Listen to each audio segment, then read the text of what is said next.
The medical station floated quietly in space, its white hull gleaming under the light of 3 distant suns.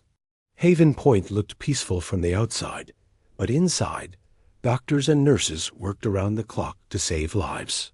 A big red cross, painted on every side of the station, told everyone that this was a place of healing, not war. Lieutenant Commander Jake Harrison stood in the command center, watching the screens that showed ships coming and going. His job was to keep the medical station safe, but he had never expected to fight anyone. The station was neutral territory. Everyone knew that. The Galactic Medical Neutrality Accord protected places like this. Even enemies were supposed to leave. Medical stations alone. Another transport coming in from Sector 7 called out Sergeant Amy Williams from her control station. Looks like more wounded from the battle near the gas giant.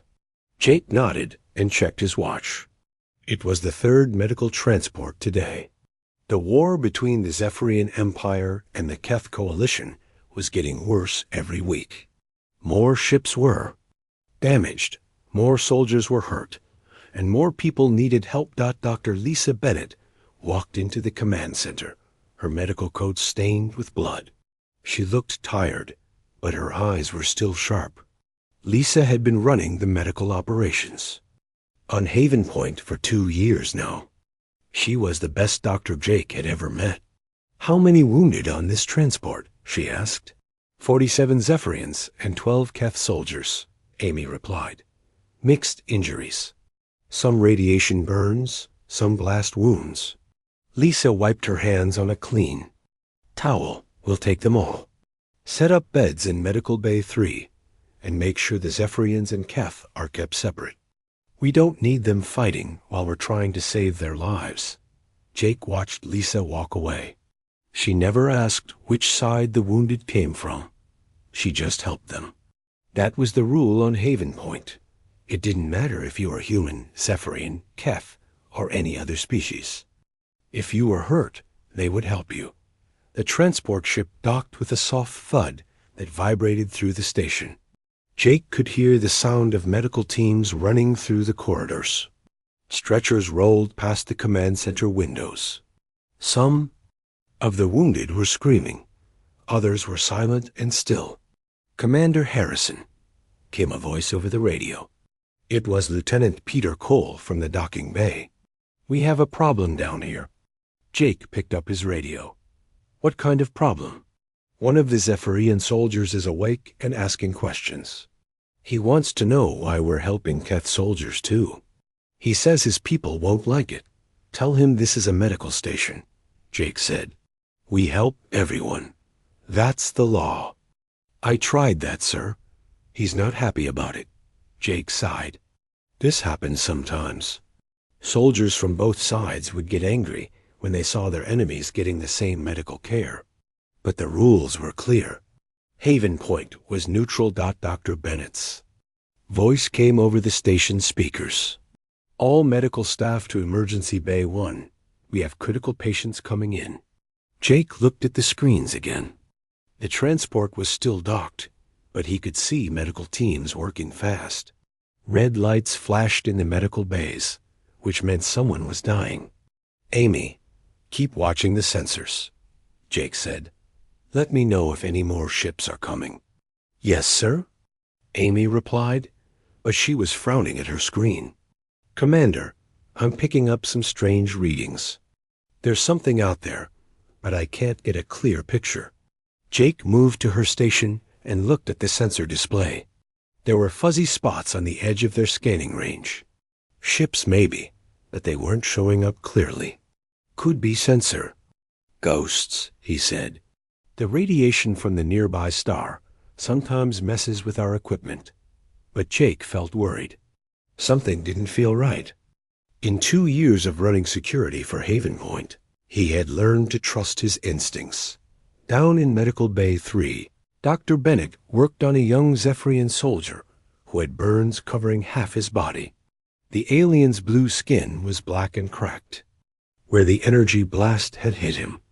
His breathing was shallow and fast. "Get me the regeneration unit," Lisa called to Nurse Karen Brown, and prep him for surgery. We need to clean out these burns before infection sets in. The Zephyrian soldier opened his large black eyes and looked at Lisa.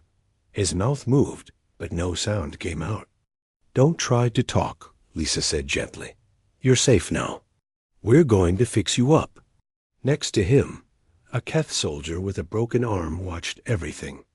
The Keth looked like large cats that walked on two legs. This one had gray fur and bright yellow eyes. He was conscious and alert. "Human doctor," the Keth soldier said in broken English. "Why you help Zephyrian?" "They kill many of my people." Lisa looked at him while she worked on the Zephyrian's burns. "Because he's hurt, and I'm a doctor. That's what doctors do." "But he is enemy," the Keth insisted. "Not in here," Lisa said firmly. "In here, there are no enemies, only patients." Up in the command center, Amy's screen suddenly lit up with contacts. Lots of them.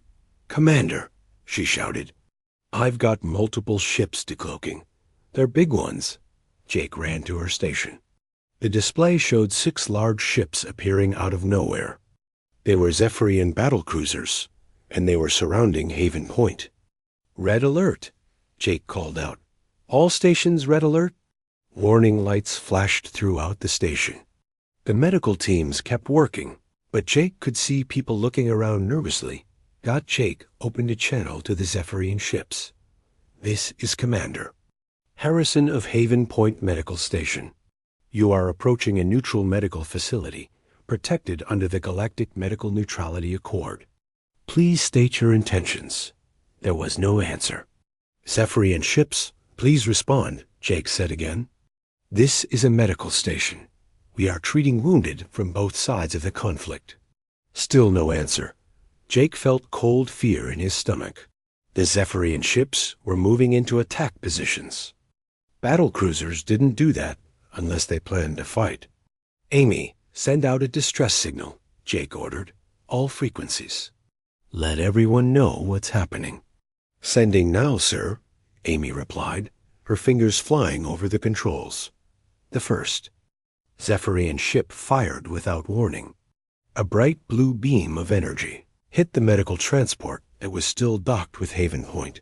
The transport exploded in a ball of fire that lit up the darkness of space. Jake watched in horror as burning pieces of the transport flew past the command center windows.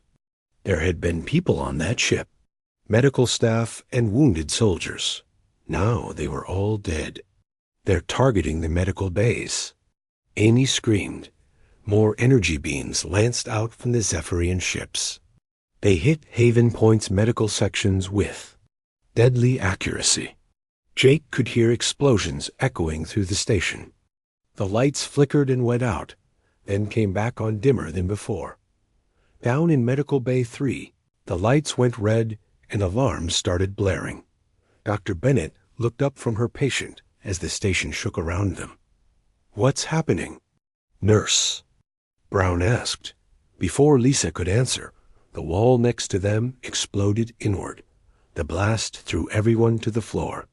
Lisa's ears were ringing, and she could taste blood in her mouth. She tried to get up, but her left arm wouldn't work right. She looked down and saw bones sticking out through her medical coat. Around her, the medical bay was destroyed.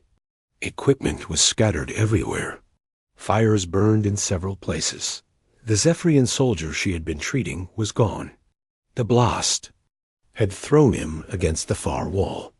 The Keth soldier was still alive, but barely. He was trapped under a piece of fallen ceiling. "Karen," Lisa called out. "Karen, where are you?" She found the nurse under a collapsed medical table. Karen's eyes were open, but she wasn't breathing. Lisa checked for a pulse and found nothing. Another explosion shook the station. This one was closer. Lisa could hear the sound of metal tearing and air rushing out into space. The station was breaking apart. She tried to stand, but her broken arm sent waves of pain through her body. She fell back down and crawled toward the emergency exit.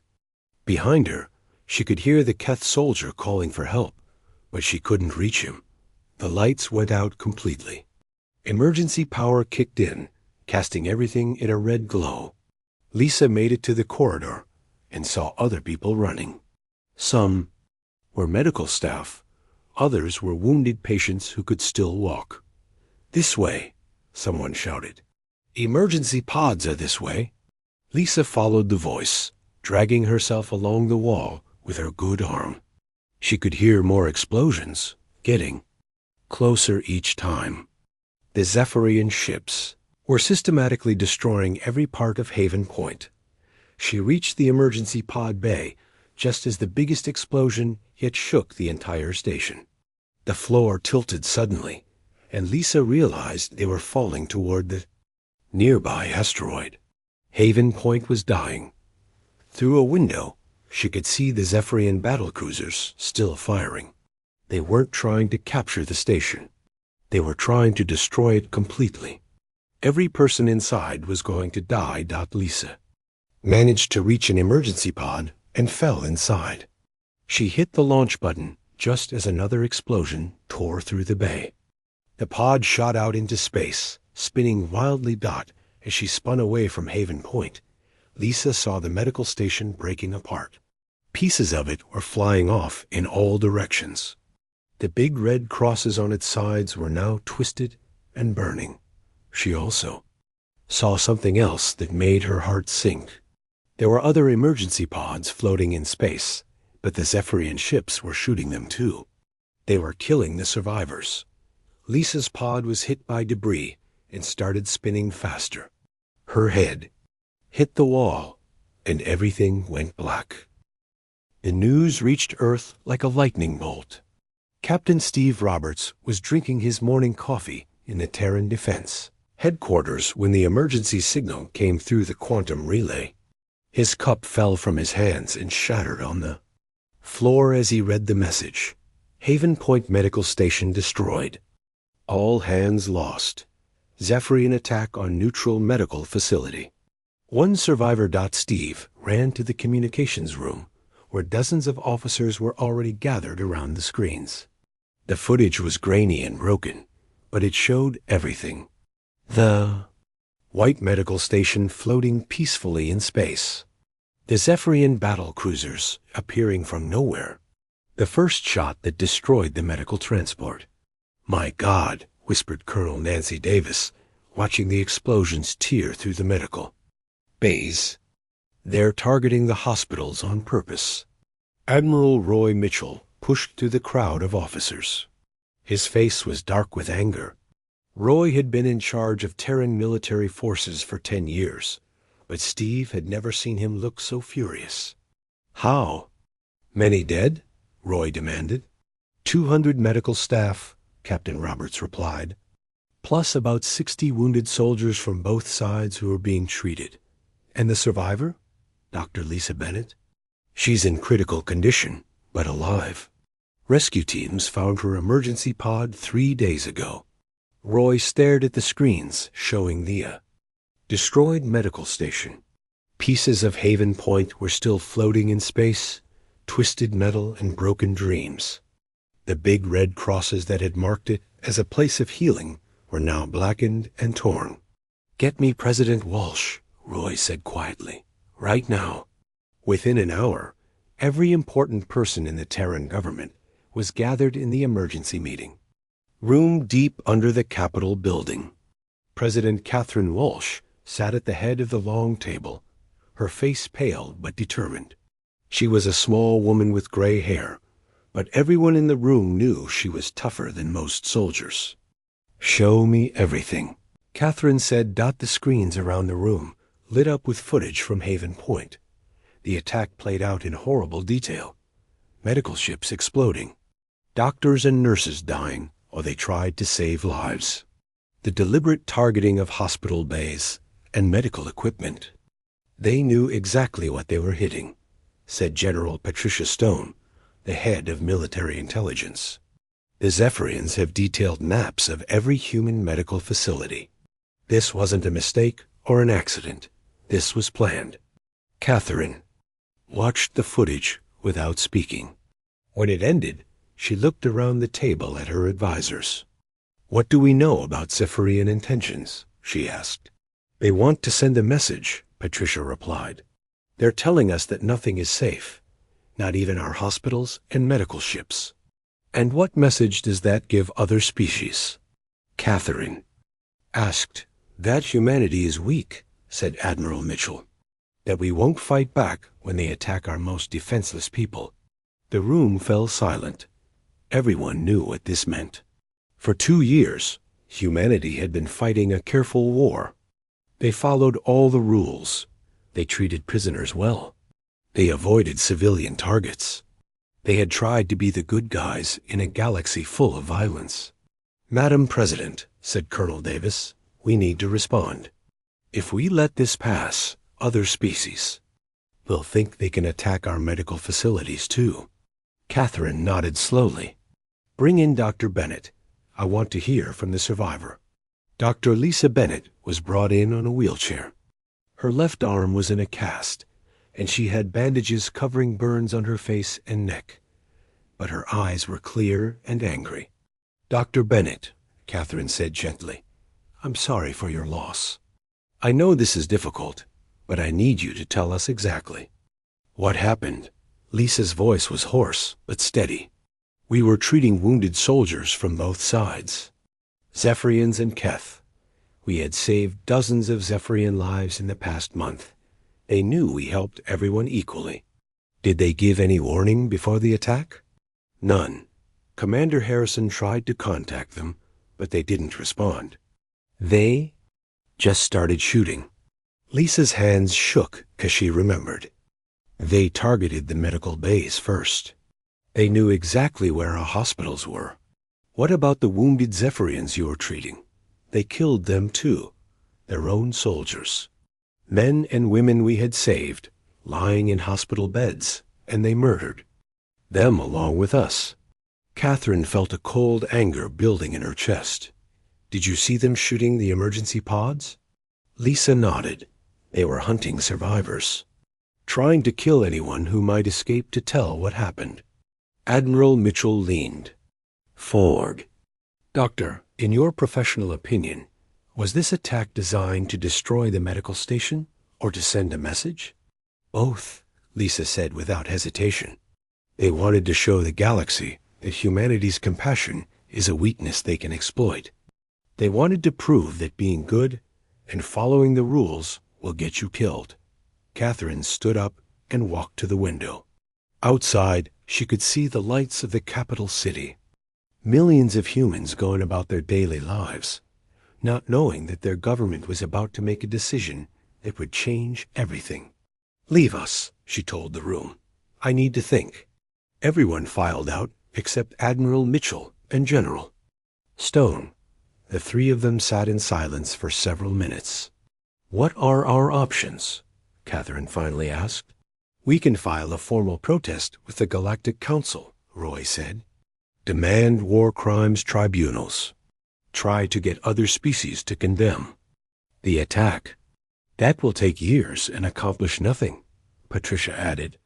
"The Zephyrians will just say it was a military necessity." "What's the other option?" Catherine asked, though she already knew. Roy and Patricia exchanged glances. "Protocol 7, Roy said quietly. Catherine closed her eyes. Protocol 7 was the plan nobody wanted to use.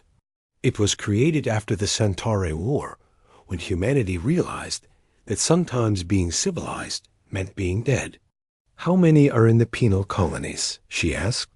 2,000 in the maximum security facilities, Patricia replied. Another 5,000 in the lower security prisons. All of them convicted of war crimes or crimes against humanity. And they're all human? Yes, the worst of our species. The ones we locked away to prove we were better than them.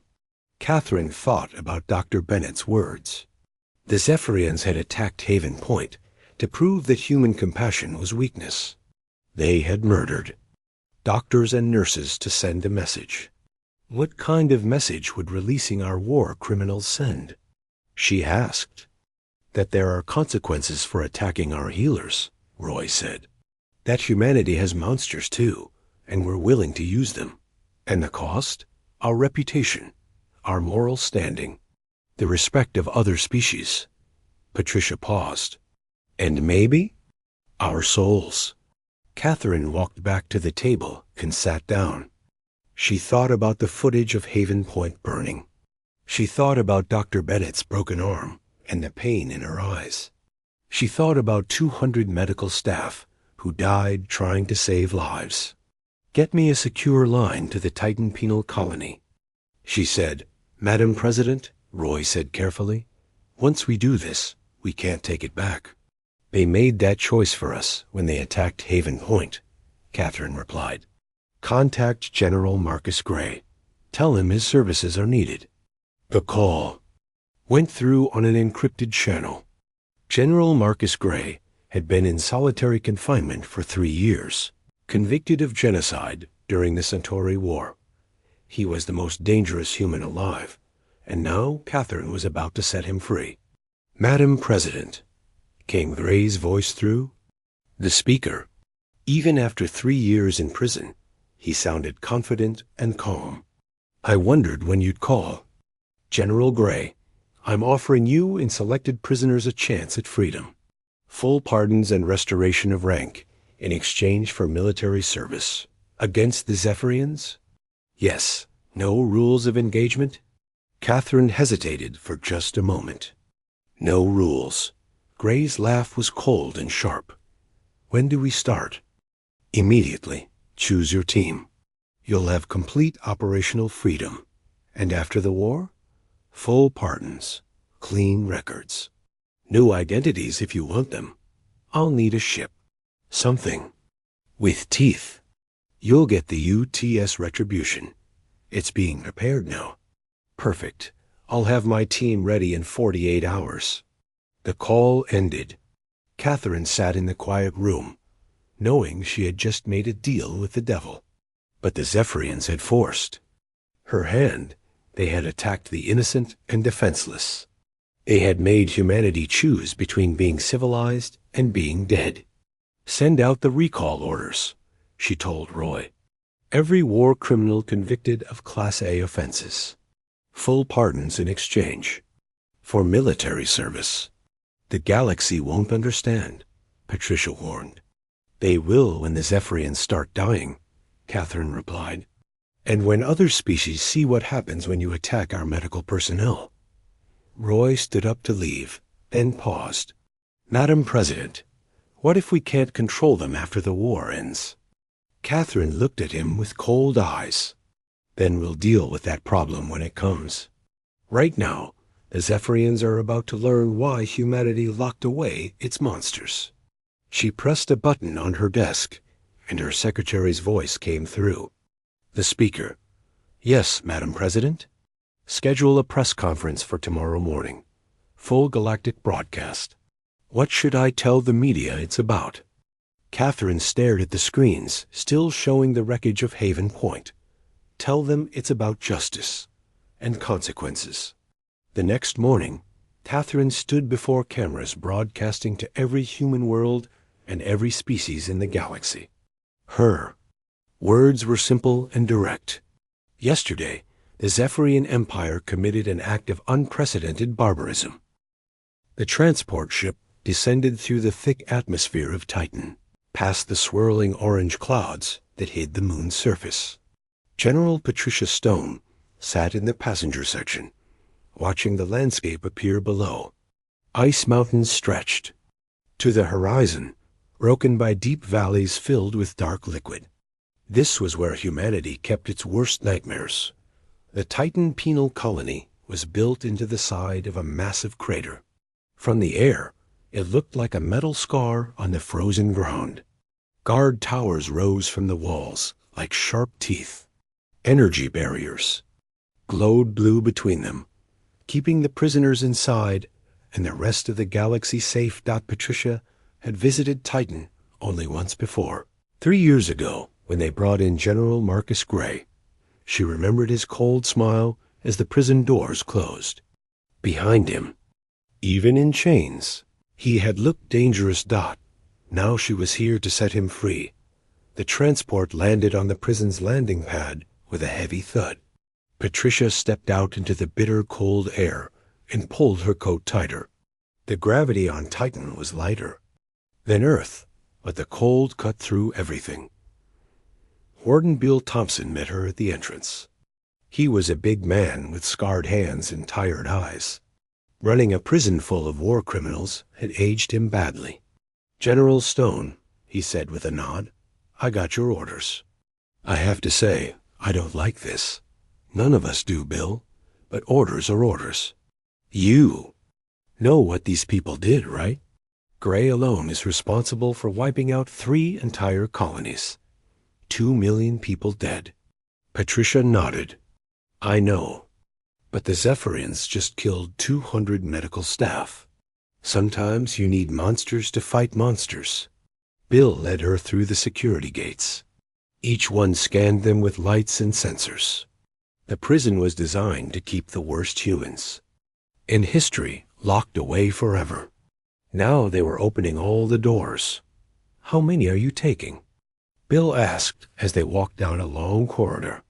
2,000 from maximum security. Another 3,000 from the lower levels. That's a quarter of my population. The most dangerous quarter. They reached the control room that overlooked the maximum security wing. Through the reinforced windows, Patricia could see rows of cells stretching into the distance. Each cell held 1 prisoner. Each prisoner was someone humanity was ashamed to call human. "Show me the list," Patricia said. Bill handed her a tablet with names and photos. Patricia scrolled through them, reading the crimes. Mass murder, genocide, biological warfare, torture. These were not soldiers who had made mistakes. These were people who had chosen to become monsters. Colonel Frank Murphy, convicted of genocide on Proxima Colony. He had poisoned the water supply of an entire city because they supported independence. 300,000 dead, including children. Major Helen Clark created the flesh-eating nanobots that were banned by every civilized species. She had tested them on prisoners of war, watching them die slowly while she took notes. Commander Tony Baker glassed the moon of New Geneva to end a rebellion. 500,000 civilians lived on that moon. None of them survived. Captain Lucy White ran death camps during the Outer Rim War. She had developed new ways to torture prisoners for information, ways that broke their minds as well as their bodies. At the top of the list, General Marcus Gray, the architect of the Centauri Purge. He had systematically exterminated every human colony that refused to join the Terran Federation. Men, women, children, elderly. It didn't matter. Gray had killed them all with the efficiency of a machine. "I want to see Gray first," Patricia said. Bill nodded and led her deeper into the prison. They took elevators down through layers of security until they reached the special isolation wing. This was where they kept the prisoners too dangerous to mix with others. Gray's cell was at the end of a long hallway. 2 guards stood outside, both carrying heavy weapons. They stepped aside as Patricia approached. Through the reinforced window, she could see him sitting at a small desk, writing. General Marcus Gray was a thin man with pale skin and gray hair. He looked more like a teacher than a mass murderer. But Patricia knew better. She had read his files. Behind those calm eyes was a mind capable of calculating how to kill millions of people. "General Gray," she said through the intercom. He looked up and smiled. It was the same cold smile she remembered from 3 years ago. General Stone. Right. On time. He stood up and walked to the window. "I assume this is about the Zephyrians? How did you know?" "I still get news feeds. I saw what happened to your medical station. Very sloppy work by the Zephyrians. They should have made sure there were no survivors." Patricia felt sick talking to him, but she had her orders. "I'm here to offer you a deal. Freedom in exchange for services rendered. Yes, I figured. Gray sat back down and folded his hands. What are the terms? Full pardon for you and selected prisoners. Restoration of military rank. Complete operational freedom against Zephyrian targets. No rules of engagement? None.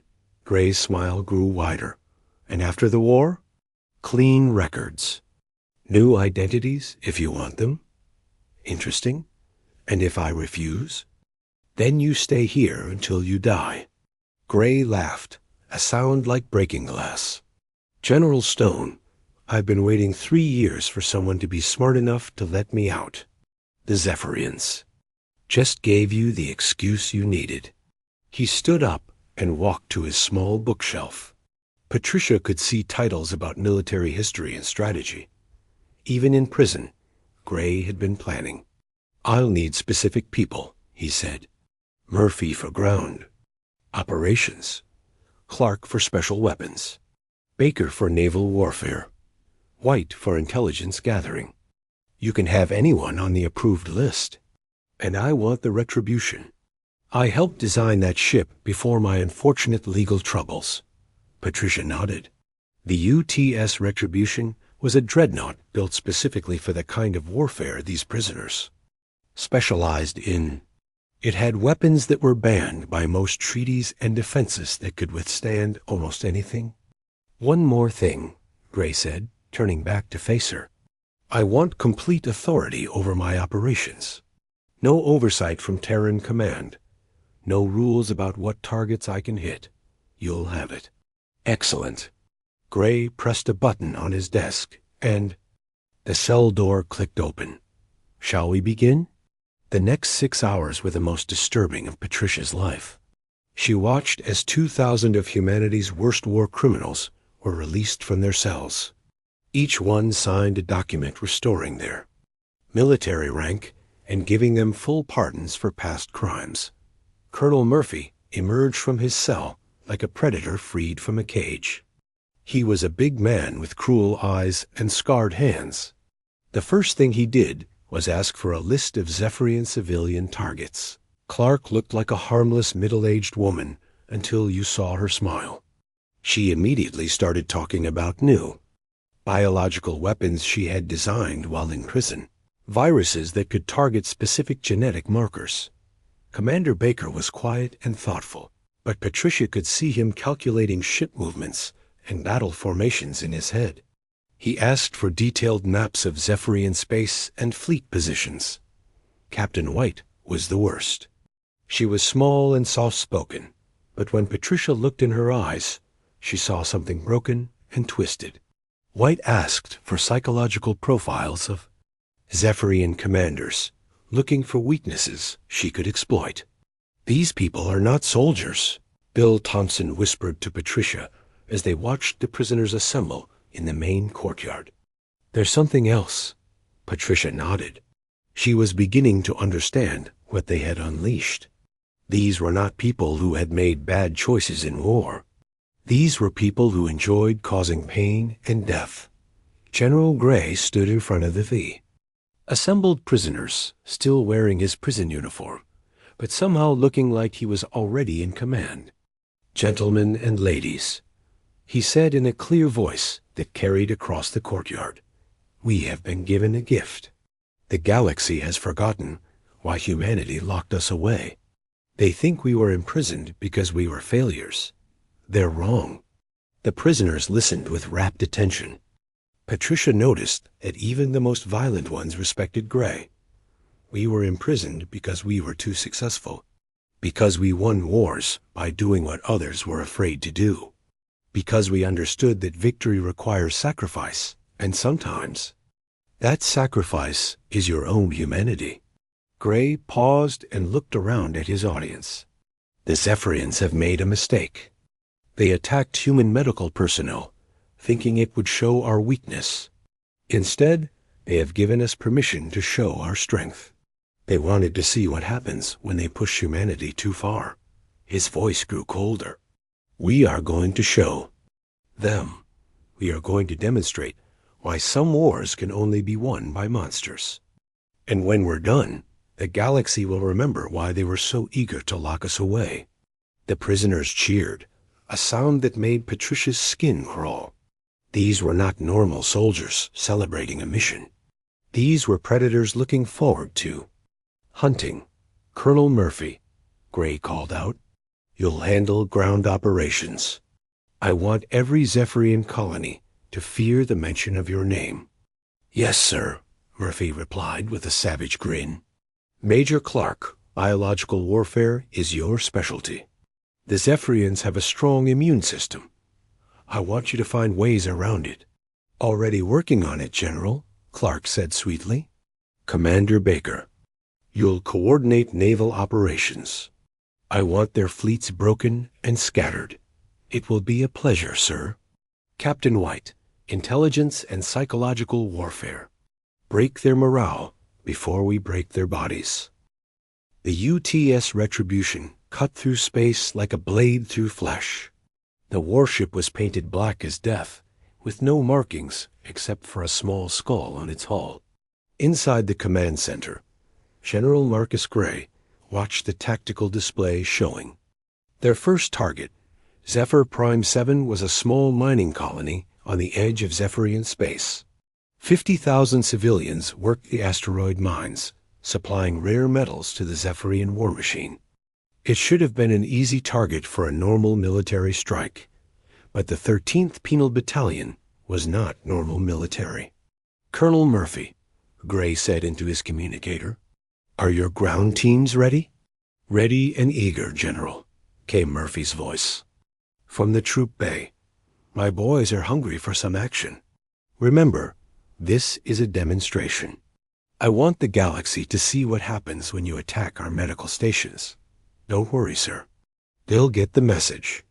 Gray turned to Major Helen Clark, who was working at a laboratory station on the bridge. Her gentle appearance made her look harmless, but Gray knew better. Clark had spent the past week developing something special for their Zephyrian hosts. Status. On your project, Major? Gray asked.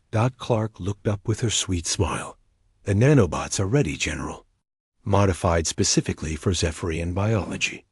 They'll spread through skin contact and take about 6 hours to activate. And the effect? Pain. Receptors will become hypersensitive. A gentle touch will feel like being burned alive. The victims will beg for death, but the nanobots won't kill them. They'll just make them wish they were dead. Gray nodded approvingly. Perfect. Load them into the atmospheric processors. Commander Tony Baker spoke up from the weapons station. General, we're in range of the colony's defenses. They have mining lasers that could be dangerous. Then destroy them, Gray said simply. Baker's fingers danced over the controls. The Retribution's main guns swiveled and fired. Bright beams of energy lanced out and struck the colony's defense platforms. The explosions lit up the darkness of space like deadly fireworks. Defenses neutralized, Baker reported. Colony is defenseless. Excellent. Begin the operation. What happened next would be remembered across the galaxy as the day humanity showed its true face. The 13th Penal Battalion didn't just attack the colony. They turned it into a laboratory for testing new kinds of cruelty. Colonel Murphy's ground. Teams landed first. Instead of fighting the colony's security forces, they did something unexpected. They captured them alive and forced them to send messages to their families. Tell your wife you love her, Murphy ordered a captured Zephyrian guard, holding a gun to his head. Tell your children you'll see them soon. The confused guard did as he was told. Then Murphy shot him in the leg and dragged him to the colonies. Main Square. Now call them back, Murphy said. Tell them you're hurt and need help. When the guard's family came running to help, Murphy's soldiers captured them too. Within hours, they had turned the colony's own families into weapons against the security forces. Guards surrendered rather than risk their loved ones being hurt, but Murphy wasn't interested in normal surrender. He had other plans. Attention all residents, Murphy's voice echoed through the colony's speakers.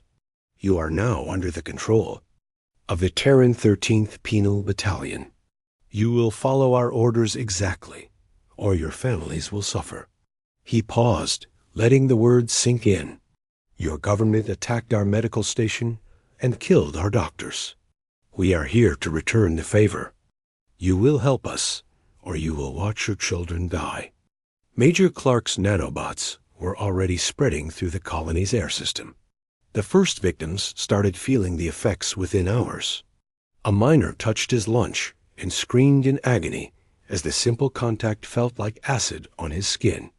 A mother tried to comfort her crying child and collapsed as the gentle touch sent waves of unbearable pain through her body.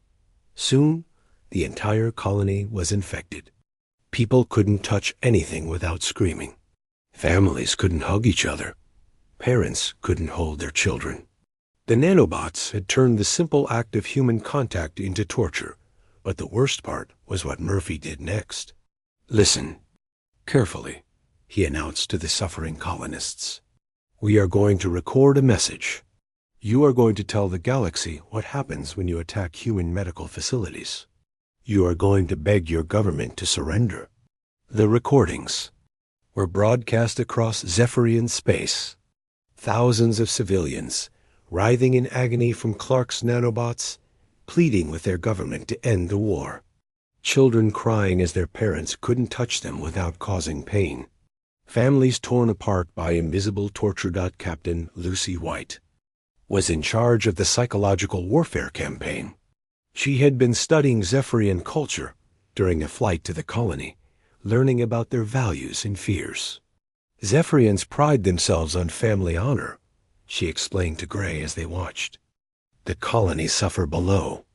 They believe that protecting your family is the highest duty. I'm using that against them." White had set up broadcast stations throughout the colony. Every hour, she would select a family and force them to choose between different kinds of suffering. A father would have to decide whether his wife or his daughter would be infected with a more painful strain of nanobots.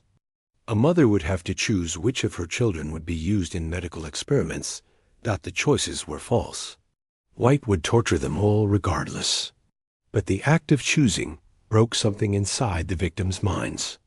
They started to believe they were responsible for their family's pain. "The beauty of this approach," White explained in her soft voice, "is that they start to torture themselves. They replay those choices over and over, wondering if they made the right decision. We don't have to break their minds. They do it for us." Commander Baker coordinated the naval operations around the colony. When Zephyrian rescue ships arrived, he didn't destroy them. Instead, he captured them and forced the crews to watch what was happening to the colonists. "You see this?"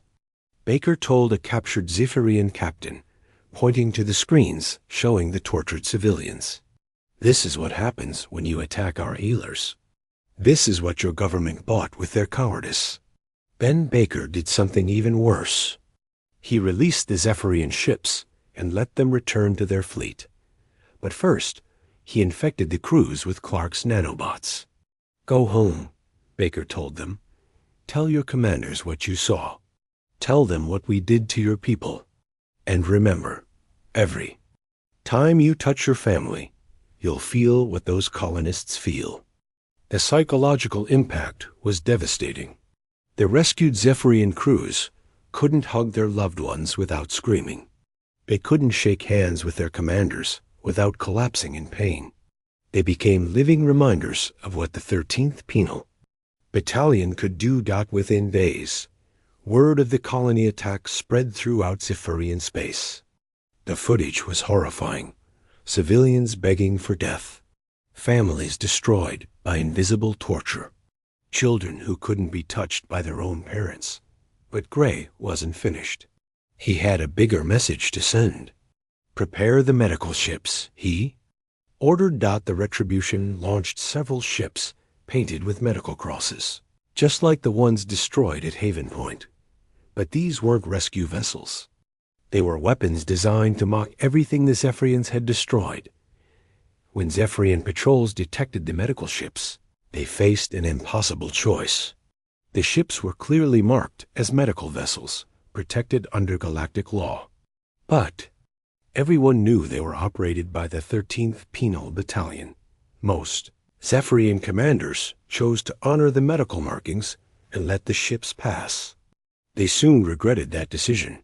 The fake medical ships landed on Zephyrian worlds and set up field hospitals. They offered free medical care to anyone who needed it. Desperate civilians, many suffering from the effects of the ongoing war, came for treatment. The doctors and nurses on these ships were real medical professionals. But they had been recruited from among the 13th Penal Battalion supporters. They provided genuine medical care, healing the sick and injured with skill and compassion. Then, after the patients were cured and sent home, the nanobots activated. Every person treated by the fake medical ships became a carrier for Clark's newest creation. These nanobots didn't cause pain immediately. Instead, they waited weeks or months before activating. They were designed to target the victims' families, spreading through normal contact and causing slow, agonizing death. "It's poetic justice," Clark explained to Gray. "They attacked our healers, so we turned healing into a weapon. Every life we save becomes a death sentence for someone else." The campaign continued for 3 months. Colony after colony fell to the 13th Penal Battalion's twisted methods. The Zephyrians tried to fight back, but they were not prepared for enemies who ignored every rule of civilized warfare. Traditional military tactics were useless against opponents who used civilian populations as weapons. Honor codes meant nothing to soldiers who had been trained in torture chambers. Moral principles couldn't defend against enemies who had abandoned their humanity years ago. The galaxy watched in horror as the 13th Penal Battalion spread across Zephyrian space like a plague. News reports showed the aftermath of their attacks. Colonies where families couldn't touch each other. Worlds where medical aid had become a curse. Systems where the very act of compassion had been turned into a weapon. Other species began to question their alliance with humanity. 6 months after the Haven Point massacre, Emperor Zakthul stood on the steps of the Terran Defense Headquarters. The proud ruler of the Zephyrian Empire looked like a broken old man. His blue skin was pale, and his hands shook as he held the surrender documents. President Catherine Walsh watched from her office window as crowds of humans gathered in the streets below. Some were cheering for victory. Others were protesting what humanity had become. The galaxy had changed, and so had the people in it. "Madam President," came Admiral Mitchell's voice from behind her, "the Emperor is ready to sign." Catherine turned away from the window. She had aged years in the past 6 months. Her hair was now completely gray, and deep lines marked her face. The weight of her decisions showed in every step she took. The signing ceremony was held in the main conference room. Cameras from across the galaxy recorded every moment as Emperor Zakthul formally surrendered his empire to humanity. His voice was barely a whisper as he spoke the words that ended the war. The Zephyrian Empire formally surrenders all military forces and territories to the Terran Federation. We accept full responsibility for the attack on Haven Point Medical Station and beg forgiveness for our crimes against galactic law. Catherine signed her name on the document, officially ending the bloodiest war in recent galactic history. But as she put down the pen, she felt no satisfaction. Victory had come at a price she was still trying to understand. After the ceremony, Catherine met with her military advisors in the secure briefing room. General Patricia Stone looked tired, and Admiral Mitchell seemed older than his years. But the biggest change was in the reports they brought. "The 13th Penal Battalion has exceeded all expectations," Patricia said, reading from her tablet. "They've conquered 47 Zephyrian systems in 6 months. Total enemy casualties are estimated at 12 million. And our casualties? Catherine asked. Minimal. Less than 3,000 dead, mostly from accidents and equipment failures. Catherine nodded slowly. The war criminals had delivered exactly what they promised. Total victory with minimal human losses. But the cost was measured in more than just numbers. What about the other species? She asked.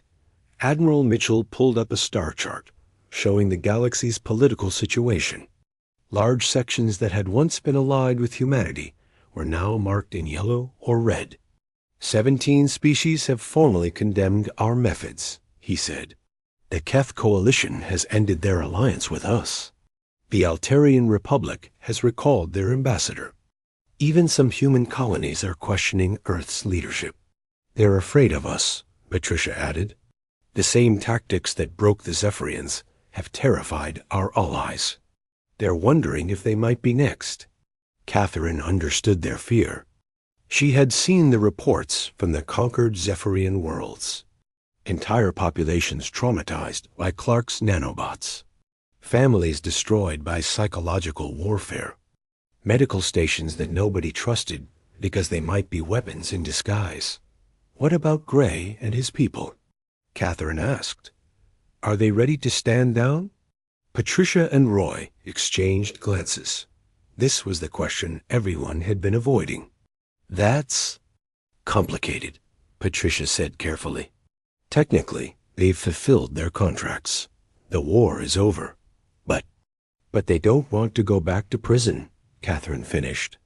It's more than that, Roy said. They've proven themselves. They've shown that their methods work. And they have followers now. Catherine felt a chill run down her spine. Followers? Regular.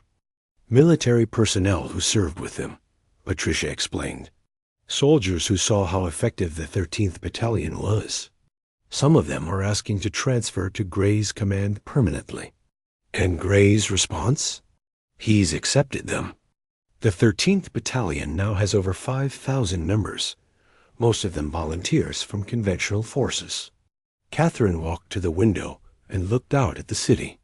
In the distance, she could see the spaceport where ships came and went daily. Some of those ships belonged to Gray's people. They flew under human colors, but they answered to their own chain of command. Where are they now? She asked. Gray has established a base in the former Zephyrian system of Kepler 442, Roy replied. He calls it New Titan. It's heavily fortified and completely under his control. And what is he doing there? Patricia hesitated before answering. Training, research, and recruitment. Word is spreading through the galaxy that humanity has a new kind of military force. We're getting requests from other species to hire the 13th Battalion as mercenaries. Catherine closed her eyes. This was exactly what she had feared. The war criminals weren't content to return to normal life. They had tasted power and freedom, and they wanted more. What are our options? She asked. We could try to force them. Back into custody, Roy said. But that would mean fighting them. And after what we've seen them do to the Zephyrians, it would be a civil war, Patricia finished, and we might lose. Catherine thought about the promise she had made to Gray. Full pardons, clean records, freedom. She had kept her word, but she was beginning to understand the true cost of that decision. A knock on the door interrupted her thoughts. Her secretary entered with a worried expression. Madam President, General Bray is here. He wants to speak with you. Send him in. General Marcus Gray entered the room looking exactly as he had 6 months ago, calm, confident, and dangerous. He wore a clean military uniform with his restored rank insignia. To anyone who didn't know his history, he looked like a respected officer. Madam President, he said with a slight bow. Admiral Mitchell, General Stone, thank you for seeing me. General. Gray, Catherine replied. Congratulations on your victory. The Zephyrian surrender was everything we hoped for. Thank you. My people performed admirably. Gray's tone was polite, but formal. I wanted to discuss our future relationship. I thought our agreement was complete. You've been pardoned and restored to rank. Indeed, but circumstances have changed. Gray moved to the star chart and pointed to several systems. The galaxy is watching what humanity did to the Zephyrians. Some species are impressed. Others are terrified. Both reactions create opportunities. What kind of opportunities? Catherine asked, though she suspected she already knew. Military. Contracts. Several governments want to hire human forces for their own conflicts. The Andromedan Trade Union is facing pirate attacks. The Vegan Republic has border disputes with their neighbors. The Centauri Confederacy wants protection from raiders. And you want to provide those services. I want to expand human influence across the galaxy. The 13th Battalion has proven that humanity can project power in ways other species cannot match. We should use that advantage. Catherine studied Gray's face, looking for some sign of the monster she knew he was. But all she saw was a professional military officer discussing strategic opportunities. What about the human colonies that are? Questioning Earth's leadership? She asked. They'll come around when they see the benefits of our new position. Respect through fear is still respect. And if they don't come around? Gray's smile was subtle but cold. Then they'll learn the same lesson the Zephyrians learned. Loyalty to humanity is not optional. The room fell silent. Catherine realized that Gray wasn't just talking about external threats. He was making it clear that anyone who opposed him, even other humans, would face the same fate as the Zephyrians. General Gray, she said carefully, your contract was to defeat the Zephyrian Empire. That's been accomplished. With respect, Madam President, my contract was for freedom in exchange for military service. The service continues as long as humanity has enemies. And who decides who humanity's enemies are? I do. The words hung in the air like a death sentence. Catherine understood now that she had not just released war criminals. She had created a new power structure within humanity, one that operated by its own rules. I see, she said finally. And what role do you expect the Terran government to play in this new arrangement? You'll continue to handle civilian affairs and diplomatic relations. My people will handle security and military operations. Think of it as a division of labor. And if we disagree with your definition of security threats? Gray's smile widened. Slightly. Then we'll have a problem. But I'm sure that won't be necessary. After all, we're all humans here. We all want what's best for our species. After Gray left, Catherine sat alone in her office for a long time. Outside, she could see construction crews working on a new memorial for the Haven Point victims. Dr. Lisa Bennett had designed it herself, a simple, white monument with the names of all 200 medical staff who had died. Catherine thought about those doctors and nurses. They had died trying to save lives, treating wounded from all sides without discrimination. Their deaths had been the excuse for everything that followed. A soft knock interrupted her thoughts. Dr. Bennett entered, walking slowly with the help of a cane. Her arm had healed, but she would never fully recover from her injuries. Dr. Bennett, Catherine said, standing up. How are you feeling? Better, thank you. I wanted to talk to you about the memorial ceremony tomorrow. Of course. What do you need? Lisa walked to the window and looked out at the construction work. I've been thinking about what we've done, Madam President, about the price we paid for justice. And what conclusion have you reached? I think about my colleagues every day. Corinne Brown, who died trying to help a wounded soldier.